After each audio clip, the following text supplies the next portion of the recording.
The boy picked up the nail and quickly swallowed it. Who knew after a dry heave, he actually spat out an egg. Right after came the second one, and then the third one. People crowded around throwing money at him, but a trick like this could only be performed once in one place, so he hurried back home. The first thing he did was tell his mother to shake him hard, but the mother just gave a light shake, and coins started falling non-stop onto the ground. Seeing his mother laugh with joy, he promised her one day he would turn all of this into gold, but as he grew older, he slowly realized that street performing could only barely make a living. If he wanted to keep his childhood promise, he had to pull off something big, so he called in reporters, and took out all his savings. Cash on the barrel that says you can't hold the incomparable Houdini. But the warden thought he was a fool. The man could not take it anymore, and cursed at the warden. So as expected he was thrown into the cell. Before they parted, his wife gave him a deep kiss through the bars. But this scene made the warden suspicious. He ordered the man to open his mouth, but after searching found nothing. Then the man even looked at him with provocation.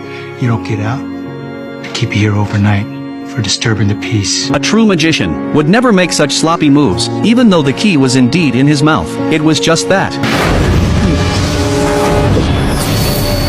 Houdini looked full of disdain, because his goal was far beyond this little jail. With just a kiss at the cage, he quickly made headlines in all the newspapers. The newly famous Houdini realized every performance from now on had to be more spectacular than the last, or else he would be pushed down from the pedestal. Just when Houdini was at a loss, he met a genius prop maker named Jim. He performed magic tricks with all kinds of props, and caught Houdini's attention. Soon Jim's goal was achieved. He recommended to Houdini his newly designed handcuffs, and created a key that could open them in 1 second. Houdini agreed to his request to be his assistant, and just like that, Houdini's team was formed. The Chicago police challenged him. This time the sheriff came fully prepared. He stripped Houdini of all his clothes, then chained his hands tight, and his feet as well. He even made a special mask for him, and finally called in all the reporters in town to watch him make a fool of himself. But the moment the door shut, something incredible happened. Houdini slowly opened his hands, and revealed 6 fingers. When the crowd returned, the cell was already empty. The massive media coverage shot Houdini to instant fame, but he knew this was still not enough. To keep the spotlight, he had to come up with something even more thrilling, so they cuffed his feet, then hung him upside down in the air. 3 men slowly lowered him into the water tank. Houdini started trying to break free. For this newly made prop, Jim himself was not confident. He nervously watched his boss inside the tank, but as expected an accident happened, when Houdini could not hold on, and asked to be pulled out.